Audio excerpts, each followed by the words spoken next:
You are looking at Julian's pronunciation guide, where we look at how to pronounce better some of the most mispronounced words in the world, like this other curious word. But how do you say what you're looking for today?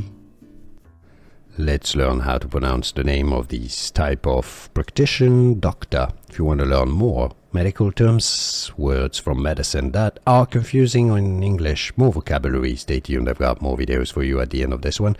Rheumatologist. Let's break it down. British English and American English pronunciations are similar. Rue, I know the spelling makes it very confusing. Is it Ryu, Rau, Ro? No, Rue, Ma, a schwa sound. It's not Ma. I mean, you could say rheumatology, rheumatologist. It's generally a schwa. Rheumatologist. The stress is on the to syllable, so stress a bit on this one.